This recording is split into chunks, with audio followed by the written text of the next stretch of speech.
Welcome back, everybody. Today, we're going to be diving deep into a world where sneakers, The sneakers. yeah, Okay. they become cultural currency. Wow. Yeah, so we're talking Air Jordan 1 Dior. Okay. This collaboration Mm-hmm. had everybody buzzing. Yeah. I think a lot of people out there listening wanted to understand how a pair of shoes Really? became so much more than just fashion. Interesting. Became this symbol of status and desire. Mm-hmm. And we're going to unpack all of that today. Awesome. We're going to uncover the marketing genius, the economic principles, the cultural impact Sounds good. that made this collaboration so sought after.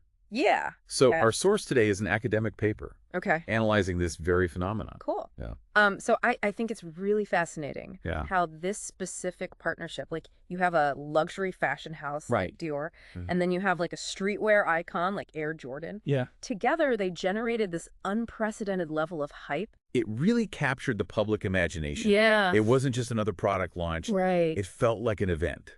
Totally. Why was that? Well, I think it's really the power of bringing two distinct worlds together. Okay. So you have Dior with this legacy of elegance and exclusivity. Right. And then it meets Air Jordan representing this athletic achievement and street style. Yeah. So it's this unexpected fusion. Yeah. It created a sense of intrigue, I see. anticipation. It makes people think like, what will this look like? I love that. Yeah. You mentioned limited production Yes. in your research. Mm-hmm. Can you tell us more about how they created this sense of scarcity? Yes. What impact did that have? Yeah, so it was a calculated strategy, I think, Okay. to really spark desire. Mm-hmm. So they only made 13,000 pairs Wow. of these shoes. Okay. And by intentionally creating that sense of rarity, Mm-hmm. this actually, the academic paper highlights how limited availability triggers a psychological response. Interesting. Called reactance theory. Okay. So when something is perceived as scarce or difficult to obtain, Right.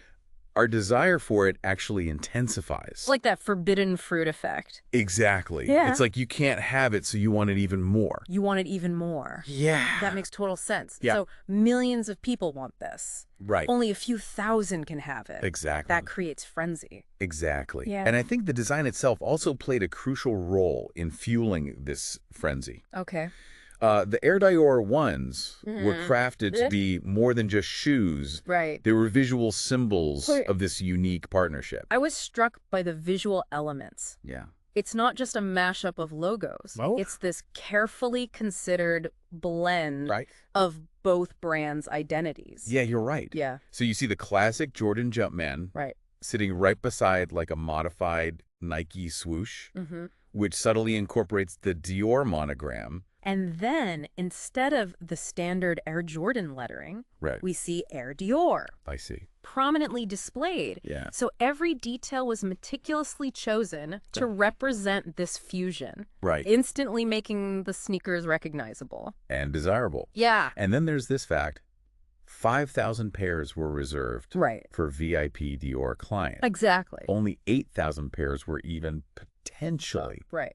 available to the public. Yeah. And over 5 million people signed up for updates. That's crazy. That's crazy. It's the marketing genius at play. So by limiting access and Yeah. creating these tiers of exclusivity, Right. they tapped into our innate desire for status and belonging. Owning a pair wasn't just about the shoes themselves. Yeah. It was about signaling your place in this select group. Yeah. It's a classic example of how brands leverage this, Right. like cultural exclusivity, Right. to create a sense of aspirational value. And that brings us to the mind-boggling resale market Oh, yeah. for these Yeah. shoes, Whoa. which is a whole other layer to this story. Yeah. It is. Yeah. It is. The original retail price for these was already over $2,000, Wow. which is a significant amount Yeah. for a pair of sneakers. Right. But then we see them on the resale market Yeah. going for anywhere from $9,222 Wow. to an unbelievable $29,909,852 What? for a larger size. Oh my gosh. It's a price that's really hard to wrap your head around. That's insane. It demonstrates how the Right. perceived value can detach from the actual object. Right. Like, these sneakers are crafted from high-quality materials, Sure, true. but are they inherently worth millions? Right. No, Yeah. it's the narrative, the Yeah. scarcity, the cultural cachet Mm-hmm. that inflates the price Yeah. to such astronomical levels. So you're arguing that these sneakers have transcended their functional purpose Totally. and they've entered this realm of art or collectibles. I think so. Could you elaborate on that? Yeah, absolutely. They've become more akin to like limited edition art prints Okay. or rare vintage cars. Okay. So the value isn't solely derived from their utility. Right. It's about owning a piece of history, a Yeah. cultural artifact. It's interesting how this limited production Yeah. run Yeah. directly translates into these incredible resale values. Absolutely. It seems like such a carefully calculated Yes. part of the overall strategy. I agree. Yeah. It's this brilliant marketing tactic that leverages the power of cultural exclusivity. So owning a pair signals your membership to this select group, Right. a signifier of taste and status. Yeah. It's not just about owning a product. Right. It's about buying into this narrative, Yeah. this aspirational lifestyle. This feels like a much bigger conversation It is. than just sneakers. Totally. What does the Air Dior phenomenon tell us about our relationship with consumerism Right. and status symbols? I think it really highlights, how our desires are often shaped by what's perceived as scarce or exclusive. Okay. The Air Dior ones, Yeah. they became this symbol of achieving a certain level of success, Right. a marker of belonging Okay. to this coveted social group. Interesting. And this phenomenon isn't limited to sneakers. Right. We see it in luxury cars, Sure. designer handbags, Of course. exclusive travel experiences, Okay. anything that creates this sense of aspiration Yeah. and limited access. So it's not just about the object itself. No, It's about what owning that object represents. exactly. Yeah. It's about signaling your status, your taste, your ability to access things that others cannot. Interesting. It taps into this fundamental human desire for differentiation and belonging. While some might view this as just like a harmless expression of personal style, Sure. are there downsides Yeah. to this marketing strategy that intentionally creates such high demand and exclusivity? Absolutely. Okay. So while it can be a successful way Yeah. to generate buzz and excitement, Sure. it can also alienate Okay. potential customers who are priced out of the market. That makes sense. It creates this barrier to entry Mhm. for those who might genuinely appreciate the product, Right. but simply can't afford the inflated resale prices. Yeah. And it fuels a sense of exclusivity that can be perceived as elitist, Right. creating this divide between those who can participate I see it. and those who are left out.